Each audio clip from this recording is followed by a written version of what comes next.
Accessing library computer data.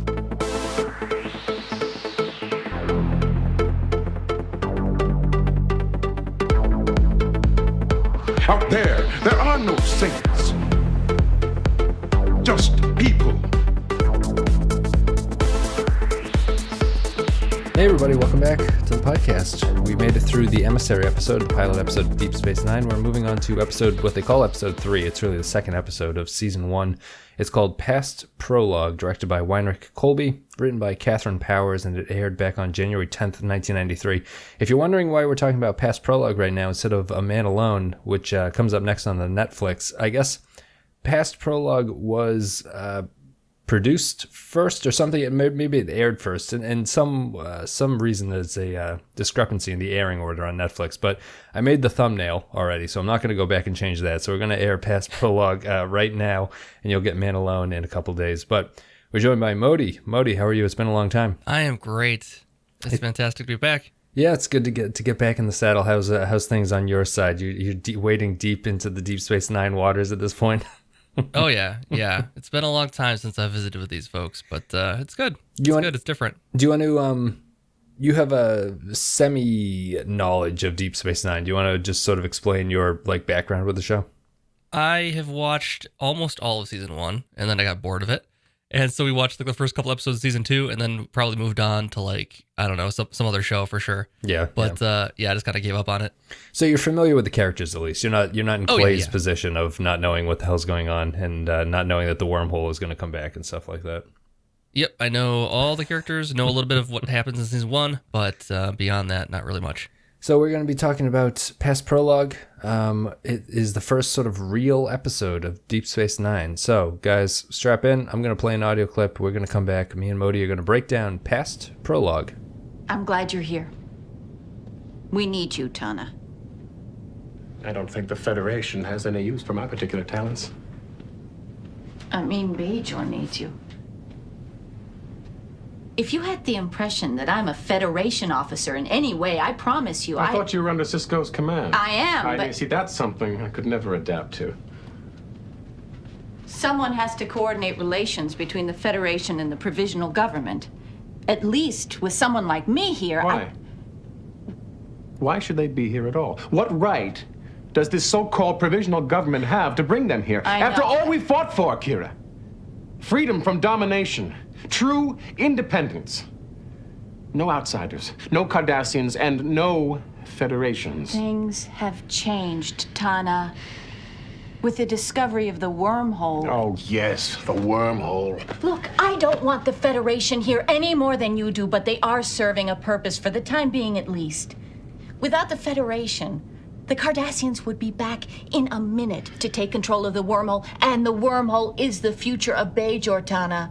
It's bringing ships and commerce. It's making us a power in the quadrant. I don't want to be a power in the quadrant. I want Bajor for Bajorans. I want our homeland back. We have it back.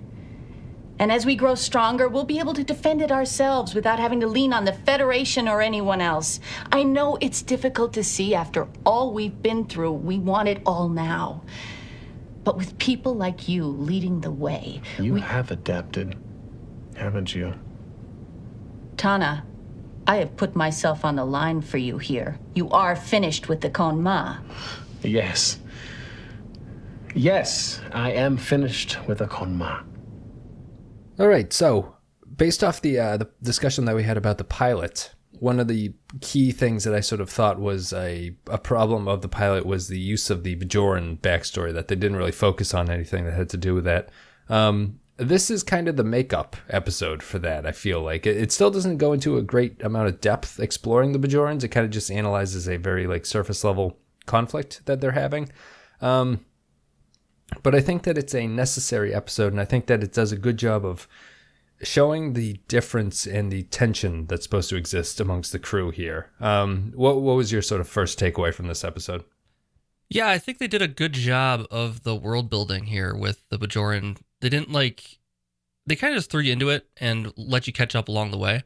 I feel like, I mean, they would have gotten some of this in the backstory of the first episode, which I didn't watch recently, but the whole thing with the Kanma and that kind of thing is brand new, I'm fairly certain, to this episode. Yes. So they just kind of throw you into it, and you kind of have to just tread water for a little bit and figure it out. And I like that when they do that kind of stuff with it. Yeah, the fact that they bringing up these sort of Bajoran clashes, they're obviously setting up Bajor as a society where no one is really getting along with each other, like they can't decide on their way forward, and the an emissary that never really hinted that the provisional government was not a government that represented most of the people in a lot of ways is what this episode kind of implies, that it's a government that was just kind of put in place to take over the planet after it's the Cardassians left and everything like that. So it's, I think the key scene to me in this one is the conversation that Kira and Tana have when he goes into his room and she talks about like, oh, the Federation is here for now because we need to protect ourselves from the Cardassians and we need to get the wormhole and we need to go, Bajor will be fixed by the wormhole basically because of all the trade and research and stuff that's going on there. I feel like that's kind of the point of the episode in a lot of ways. It's really just examining that sort of discussion points and the differences that the different Bajorans have, and that not all of them are peaceful, and a lot of them are actually despised by the Cardassians, Bajorans, and Federation at the same time. I think that my main problem with the episode is that the story kind of, to me, it feels like the series is still a little bit stuck in TNG-ness, which is funny because the characters all feel very unique to this universe. And the fact that the story kind of goes in a TNG direction at the end feels a little bit off. It feels like they aren't sure 100% if they want to go in a direction that the story makes sense. And they're more concerned about resetting things and keeping the status quo intact. Would you agree with that, or would you disagree? Yeah, it does kind of put a nice bow at the end of it that kind of, like you say, is a reset, and nothing that happened really changes anybody or anything. I guess you learn a little bit more about maybe Kira trusts the Federation a little bit more than she did, trusts at least Sisko a little more than she did at the beginning of the episode. So in that regard, she's changed a little bit over the course of the episode. But overall, going into this, I didn't really think of her as being as combative as she was with Sisko. In the middle of the episode, where she's kind of very duplicitous with them, and she's like, "Oh, I'm totally neutral in this," and then like behind closed doors, she immediately like just throws the Federation under the bus. Yeah. And then goes above Sisko's head on top of that too. I didn't really think that of her going into this episode. I kind of forgot that this happened, but yeah, she may have trusted a little bit. She may have grown a little bit by the end of the episode, but overall, it didn't change the character too much. Yeah, I mean, to me, it's the big thing about this, right, is that it's funny to, after we've watched all these episodes of TNG and all the TOS episodes and everything, to move into Deep Space Nine. Like the whole sort of story behind Deep Space Nine is that it's the one where the it's the darker, grittier one, and I always put those in kind of air quotes because I don't. This is still a Star Trek show, but there's I don't know if you've noticed. I mean, there's a huge difference in how the characters react to each other and how they talk to each other, and the Kira and Sisko scene here at the start, where he grabs her by the arm and actually like pulls her along to the hallway and like kind of yells at her a little bit about like, you need to get your stuff in order. Could you imagine any of the previous series having the first officer and captain or commander or whatever talking to each other like that? It's a very unique thing. Disagreeing about anything even was surprising. It doesn't, she's not the same kind of role as other first officers we've seen, but yeah, the grab of the arm actually was kind of shocking when it happened. It was. It was actually a little shocking. Yeah. It might just be our sort of like modern sensibilities. I don't know if like she's a. Yeah, I don't know. Maybe it is. Yeah. She's not like some like wilting daisy or something. She's like this military hard ass commander. So it's weird that I have the reaction of like, oh, you can't grab a woman like that. But it's she's the kind of person that'd be like, you touch me again like that, and you're gonna lose an arm, kind of thing. That's I guess that's maybe they should have had a line like that. Right. Yeah. Although, they should have thrown that in there for sure. Yeah. It's funny to me how much conflict there is between the characters. It's really, and I think that ties into my original point about the problem being like all these characters are interacting with each other, right? Like this, right? Like really aggressively and sort of duplicitous. There's a scene here where Sisko and Odo hide information from Kira only because they don't sort of trust her going forward. That would never happen on any of the other series, and what makes it weird is that the story feels like it's still stuck in the Star Trek universe of it'll all resolve and they'll all be okay with each other by the end of it. Right. Even though some really duplicitous shit has gone down to get to that point. I appreciate the ending that Kira and Cisco don't say anything and they just kind of walk off. So you're left wondering whether or not this is good or bad. But I like that. Yeah. Yeah, it's a good touch. I think TNG would, for example, would have had a conversation. TOS definitely would have had a conversation going on at the end. For sure. Yeah. But yeah, what do you think of the sort of disgruntled nature between the characters? I think the main trio in this one is Odo, Cisco, and Kira. Yeah, I like that. It's a lack of trust among the crew that you don't see before, where Picard fully trusts everyone on board, and Cisco, for some reason, does to a certain extent. He gives Kira a lot of leeway, but then later on kind of rescinds it, and I don't know if he has a good justifiable reason to do that. I don't know why he necessarily suspects that she has different loyalties behind closed doors than she was. Maybe it was the going over to the Admiral was the thing that set him off. Yeah, that could have been it, maybe. But yeah, I do like that they had that little clandestine deal with Odo to keep this under your hat for a little bit, right? And we'll see how it plays out. I like that they were able to do that on the show here. And you're right, that would not have happened on other crews for sure. Yeah, and I think that that's kind of the sort of tension that I'm feeling between the episodes. Like, I really like this episode, the scenes where it's that kind of thing where Odo and Cisco are talking behind Kira's back, and they have the scene in Odo's office where Odo and Kira talk to each other about, like, Kira's trying to make the decision about who she's supposed to betray and who she's supposed to work with. That feels all very much of the series, where the plot mechanics sometimes don't feel like they match up with that. Like, I feel that the Kira decision here doesn't make a lot of sense to me based on what the conversations she's having with Tana is. Sort of like her allegiance based on her characterization feels like she's more aligned with the Bajoran separatist movement type thing. Right. And less with the Federation. But at the end of the episode, it has to have her resolve by going back to the Federation. Yeah, she seems to, I don't know, just trying to look cool for Tana. Like, still, I don't know exactly why her is like, I'm still hard. Don't worry about it. Like, I can still roll with the terrorist groups. Don't worry. Still bang out there in the streets. Yeah. Yeah, exactly. It's like she's trying to represent still, and it doesn't seem to work because she's, like he says, like Tana says at some point, she's become quite the politician, and she kind of denies it. Right. That she has, but surely she knows how to play all the sides. Yeah, it's an overall theme of just lack of trust between the people right now. Yeah. I mean, even between Bashir's little moments with Garak, even it's a little bit of a lack of trust that even Cisco was like, we don't need to put a tail on him. We don't need to wire you up. We don't need to do any of that stuff. Right. Like, Cisco's a lot more trusting than the crew is. Yeah, right. He says be careful around Garak. Yeah, just be careful. I guess that's a good way. I think my subtext reading that, though, was that Garak is hitting on Bashir and that everyone knew that, but no one wants to say it. Yeah, that was my subtext for that one. That's actually my headcanon for that.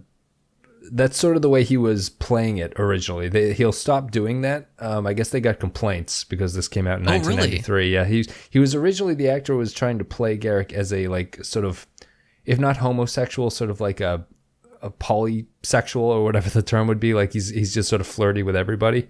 That is definitely how it read with Bashir for sure. Yeah, and I mean, I think we'll come back to this, but I guess this is a good enough starting point to jump off into Garak, since we've been talking about Garak for 30 seconds. But Garak is introduced in this episode. He won't be back until the second season, and he's an interesting character. He's going to go on to become a lot of people's favorite Deep Space Nine character and considered to be one of the better characters coming from Star Trek. What'd you think of him in this episode, besides the obvious that he's hitting on Bashir type motivation? I really liked him. I think it was interesting the way he was playing the Klingons. He gave you like a half a second of hesitation that maybe he is working for the Cardassians still, but it seemed like he was just playing it straight, and he's actually just he's an interesting character because he's not trusted for who he is. And even though he's trying to be, I don't know if it's going to evolve later on where he's working for the Cardassians still, or is the spy that they think he is. But I kind of like that he's on the level with Cisco. Yeah, he's he's interestingly written, he's interestingly performed, and I think that his appearance in this episode makes a lot of sense, seeing that we've been talking about, like, the whole thing is kind of about, like, duplicitous natures and people not trusting each other. The character of Garak is always really wonderfully written and really wonderfully played, in that you're never quite sure what he's actually all about. He is a liar of a character. Like, he'll contradict himself between episodes and things like that. He is very Cardassian, and at the same time, he's a different kind of Cardassian that we've ever seen, where the Cardassians are always sort of like unfailingly polite and stuff like that. They kind of kill you with kindness as they're torturing you. Garak is more, you can, if you watch him closely, you see how he is. If you want to read him as a spy, you can see how he's potentially buttering people up, right? If you don't want to see him as a spy, you see him as just kind of an overly friendly, gregarious guy. He walks a very fine line between the two, and the episode never actually tells you what his motivation is and what he actually does. Yeah, he might still be working for the Cardassians even after because he kind of just, when he's messing with the Klingons, he kind of just gives them a number as far as what he thinks that would. He says he doesn't say he's working for the Cardassians. He says he's a businessman at heart. Yes, yeah, or something to that effect. So I like that he kind of just was.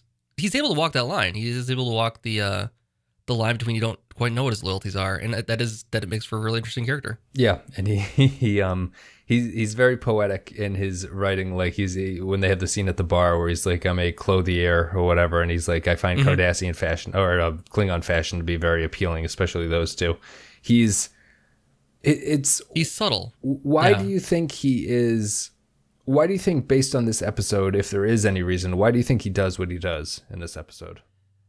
Well, I guess that could go a couple ways. I thought maybe he's being overly nice because of his kind of tenuous position there of not trusted. So he goes above and beyond, and gets people on his side by just being overly kind. So he's trying to impress the Federation, in other words, to the point where it seems fake almost, where he is putting something on, but maybe he isn't. He's just trying to signal more than that he's on the level with them. Sure. That's the way I was reading it, or it is that he's just really bad at pretense, and he's just really he's a really terrible spy actually, and he's totally looks suspicious because he's acting not suspicious, kind of thing. Yeah, that would be the other way, right? He's not suspicious because he acts too spy-like, I guess would be his cover. Yeah, I think that I think that it's odd because I think that Garak kind of exists in this episode, and you kind of recognize him, and people who are rewatching it are going to be like, oh, it's Garak. I think it's kind of a fault of the episode that it's not really clear what his even like hazy goals are. I don't need them to spell out what he's doing, but his whole, the fact that he inserts himself at all into the situation strikes me as thematic to the episode, but it doesn't really make a lot of sense as a character who's supposed to exist. And I guess at the original concept of this episode, he is not supposed to be a recurring character on the show. Really? This was thought to be a one and done thing. So I think he makes more sense. Strange, then. He makes more sense thematically than he does in terms of characterization. But if he's a one and done here, though, like, what is the point of him? I guess I don't understand what he's trying to accomplish with Bashir at the very beginning. Then, like, why, if he's a one and done character, why is he trying to befriend? Why is he trying to make? So if he's a spy, he's trying to make a contact. He's trying to get an inroad to manipulate someone down the road, and trying to network and find a way to exploit Bashir at some point. If he's just trying to be friendly, again, I don't know why you'd spend time doing that with a one and done character. Right. And also not sort of branching him out to, it's weird that he isolates Bashir and goes to him. Yeah. Why choose him? Yeah. Right. Like, you don't have another scene of him talking to other people and trying to be friendly. Like it's just on Bashir. And why do you think do you think there's a story reason as to why he chose Bashir? I guess. Well, my original thought was that he's attracted to Bashir. Oh, maybe sure. Maybe Bashir might be into this kind of thing, or he sees him and wants to go for it. Totally possible. It could be as simple as that. Or he sees him as the young member of the crew who will be manipulated. He can trick. He sees this person as he's smarter than this person. He can outwit this person, and so he goes after one of the less knowledgeable crew members. Yeah, one of the things that's been odd about the episode so far is that Bashir is definitely the sort of like naive, like, idiot kind of character. Yeah. It's a little bit grating. His scene where he runs in and is telling everybody like he's a 10-year-old child that like he hung out with like Garak the spy. You'll never believe who talked to me. Yeah. That's a really terrible scene for him. Yeah. I think he just doesn't come across well. Like, how old is Bashir supposed to be? Exactly. He reads like he's like fresh out of the academy kind of person. This is his first assignment kind of thing. Yeah, and he looks a little older, I think, than yeah. He looks older than that. Maybe it's just the 90s hair, and it's hard to tell. I don't know. Yeah, I think that he's the right character in that sense that Garak would pick on, because he's the sort of naive one who, you know, maybe it even backfires at Garak at a certain point, because Garak is like, he has to, you know, like, you have to show up at 8:55 to get this suit. Like, don't. And the guy he picked is not smart enough to figure out what he's actually talking about. Like, we all got it already, Garak. You can stop, but Bashir's still not getting what's going on here. Yeah.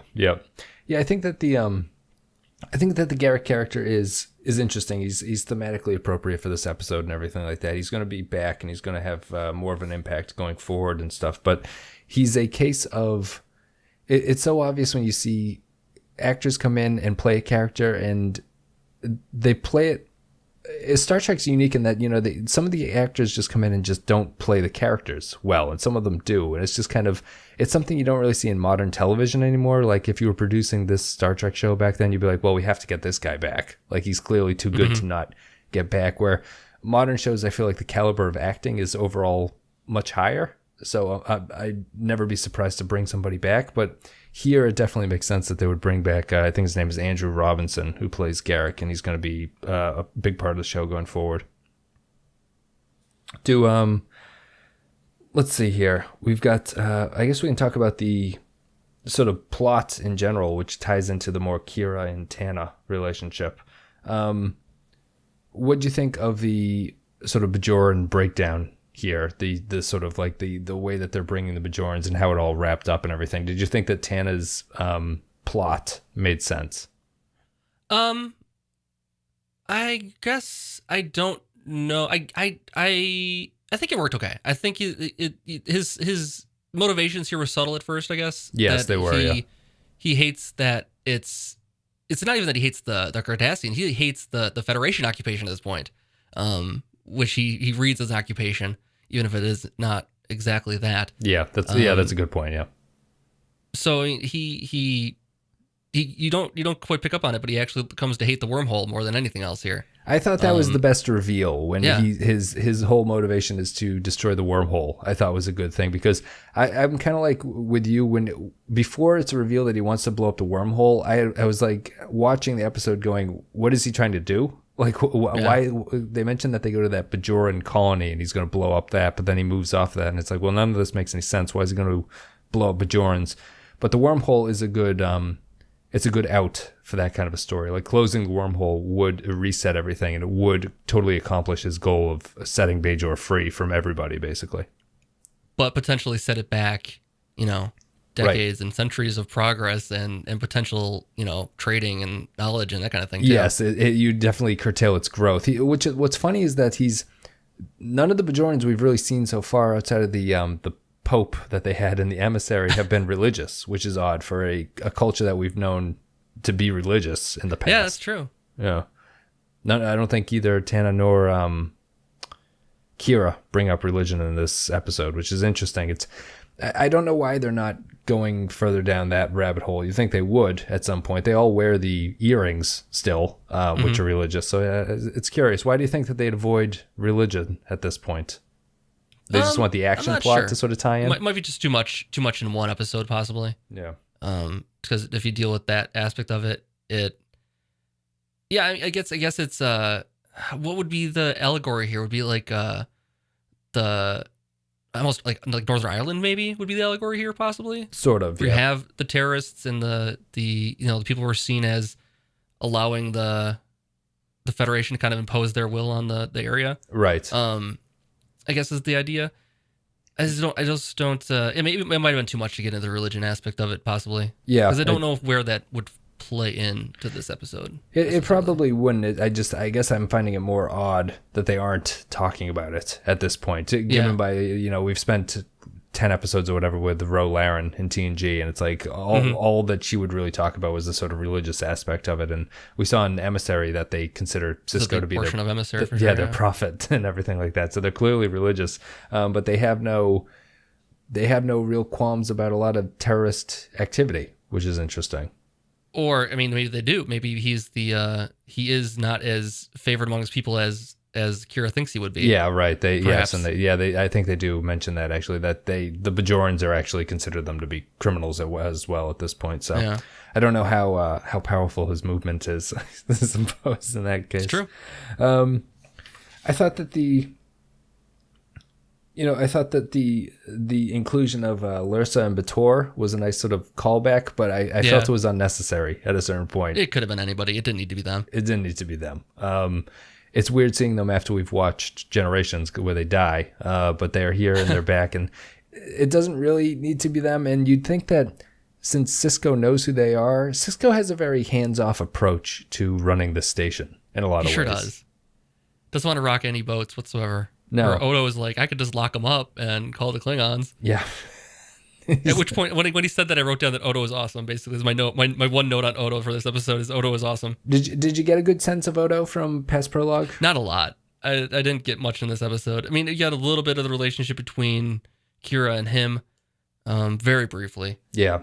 And then all you get was a very close talking scene with Sisko and Odo in the one port where they're like, why keeps them in their hat. They're like 2 inches from each other. Why were they? They were extremely. They were extremely close to each other. It was totally unnecessary to be that close. it's a big it doesn't office. need to happen, guys. There's a big room. You can spread out a little bit. Yeah, it's I felt the same about the Lursa and Bajor thing. It's more like, oh, that's nice, and you can clearly tell. We have a Q episode coming up in a couple episodes, so I mean they're clearly just trying to bring fans in from the Next Generation at this point, which is probably one reason why season 1 of Deep Space Nine doesn't really do as well. It's a little too obvious, right? Is that the thing to say? It's like, why are they Klingons that we know? Here's your cameo. It's like Cheers at this point or something like that, where they're bringing in guest stars and that kind of thing. I don't know exactly, but I think that I think that's a pretty good breakdown of past Prologue. It was a good episode to sort of settle the Bajoran storyline. So I'm going to take a break. We're going to play an audio clip, and me and Modi are going to come back, give our final thoughts and ratings for past Prologue. Ah, plain simple Garak. How are you today? Being observant, Doctor. I'm sure of it. There's a time for levity, my young friend, and a time for genuine concern. The arrival on this station, for instance, of those 2 Konma terrorists.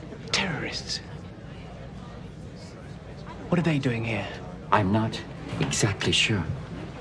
But together, we might have some success at finding out. Garak, I'm a doctor. And once you do have the appropriate answer, I'm sure you'll know what to do with it. I really must be getting along now.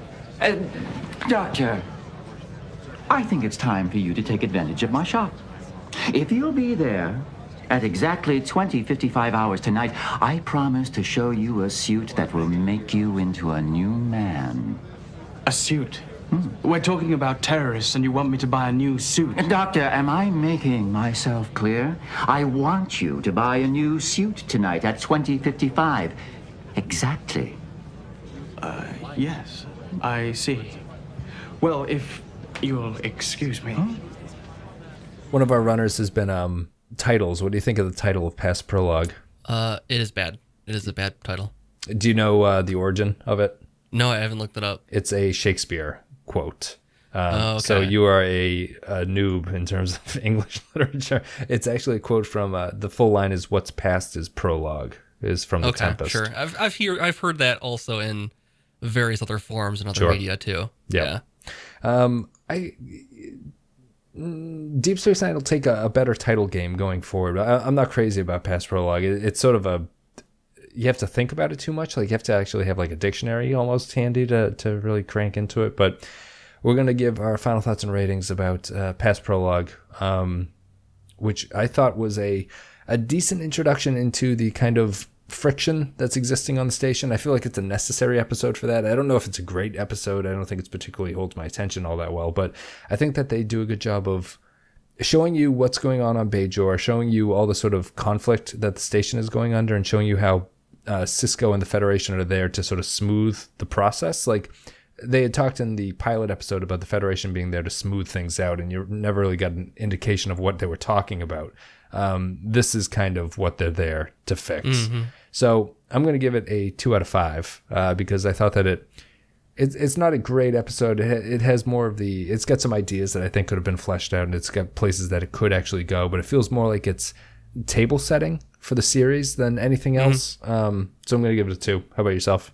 Yeah, I was going to wait to see what you said. If you were going to give it a 2, I was going to give it a 3, just because that'll help. I feel like it's a 2.5 episode. So okay. It's a good episode, not a great episode. It has, like you say, good. Like I said before too, also, it's a good world building as far as seeing the kind of internal struggle between the Bajorans themselves, seeing the struggle between the Federation and the Bajorans. It kind of sets up a lot of that stuff, but it doesn't fully deliver on it just yet. So, yeah, like I said, I think it's a 2.5 episode, so I'll give it a 3 to average out the scores. Yeah, right. What'd you think of the?